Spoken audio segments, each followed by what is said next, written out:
नमस्कार, आप देख रहे हैं राष्ट्रहित टीवी। आपके साथ मैं हूं अंकिता। हरियाणा में विधानसभा चुनाव होने वाले हैं, लेकिन ऐन चुनाव से पहले हरियाणा में एक बड़ी खबर से सनसनी फैल गई है। दरअसल सियासी हलकों में ये सुगबुगाहट है कि बीजेपी हरियाणा में बड़ा खेला करने जा रही है। हरियाणा में मौजूदा राजनीति इस समय कांग्रेस की बड़ी लीडर कुमारी शैलजा के इर्द गिर्द घूम रही है। सवाल उठ रहे हैं तो दावे भी किए जा रहे हैं। मामला ये है कि क्या कुमारी शैलजा कांग्रेस का हाथ झटककर बीजेपी का कमल थामने जा रही हैं? जी हां, कुमारी शैलजा से जुड़े कयासों ने हरियाणा की राजनीति में भूचाल ला दिया है। हालात ऐसे हो रहे हैं कि हुड्डा बनाम शैलजा की लड़ाई में कांग्रेस की कश्ती वहां डूब सकती है जहां पानी कम है। तो आपको बताते हैं पूरी बात विस्तार से। दरअसल हरियाणा में ये खबर आम है कि इस समय मुख्यमंत्री की रेस में कुमारी शैलजा खुद को सबसे आगे मान रही हैं। तो वहीं भूपेंद्र सिंह हुड्डा कांग्रेस की सरकार बनने पर खुद को मुख्यमंत्री के तौर पर देख रहे हैं।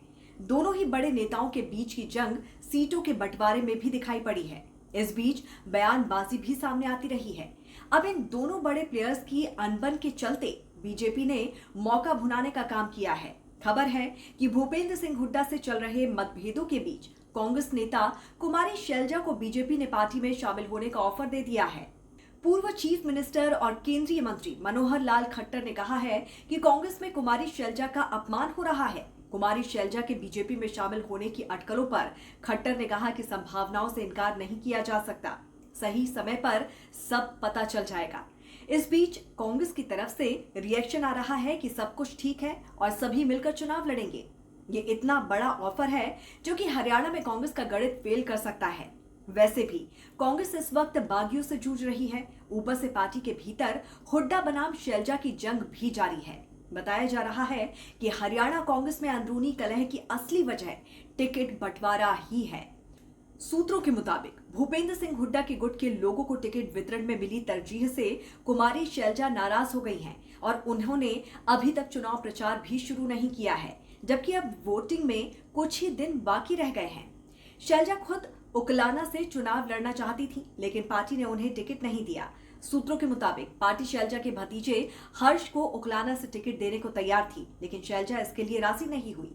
सूत्रों का दावा है कि हुड्डा के अलावा बाकी सभी नेताओं को टिकट वितरण में नजरअंदाज किया गया। कांग्रेस उम्मीदवारों की लिस्ट में 90 में से केवल 7 ही उम्मीदवार हैं जो कुमारी शैलजा के करीबी माने जाते हैं, जिसमें 4 मौजूदा विधायक हैं और 3 नए चेहरे भी शामिल हैं।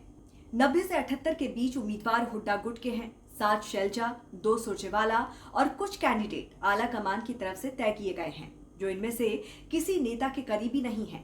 ऐसे में अगर हरियाणा में कांग्रेस की सरकार बनती है तो फिर कुमारी शैलजा को सीएम बनने के लिए अपने समर्थन में विधायक जुटा पाना आसान नहीं होगा। तो वहीं कांग्रेस आला कमान फिलहाल तेल देख रहा है और तेल की धार देख रहा है। कांग्रेस आलाकमान हुड्डा और शैलजा की टसल का फायदा रणदीप सुरजेवाला को दे सकता है। वैसे भी रणदीप सुरजेवाला कांग्रेस आलाकमान के करीबी हैं। गांधी परिवार से उनकी नजदीकी है, जिनका फल उन्हें मिल सकता है, क्योंकि गांधी परिवार नहीं चाहेगा कि हुड्डा हरियाणा के मुख्यमंत्री बने। पिछले चुनाव में भी हुड्डा को लेकर कांग्रेस आलाकमान की बेरुखी का ही नतीजा था कि कांग्रेस जीती बाजी हार गई थी। अगर हुड्डा को चुनाव में पहले कमान सौंपी होती तो शायद हरियाणा में कांग्रेस की सरकार होती, लेकिन कांग्रेस आलाकमान और हुड्डा के बीच किस बात का टशन है ये कोई नहीं जानता। इस बार भी आम आदमी पार्टी से कांग्रेस के गठबंधन के खिलाफ खुद पूर्व मुख्यमंत्री भूपेंद्र सिंह हुड्डा रहे हैं। हुड्डा के चलते ही आपसे गठबंधन नहीं हुआ। ऐसे में हुड्डा का दम देखा जा सकता है, लेकिन कांग्रेस ने अपने पत्ते नहीं खोले। कल को अगर मामला फंसता है तो कांग्रेस सुरजेवाला को हरियाणा का सीएम बनाने में देर नहीं करेगी, ताकि शैलजा गुट को साथ रखा जा सके। बहरहाल हरियाणा की लड़ाई में बीजेपी ने आग में घी डालने का काम किया है। तो इस पर आपकी क्या राय है, जरूर हमें बताइए कमेंट करके। जुड़े रहिए राष्ट्रहित टीवी के साथ। नमस्कार।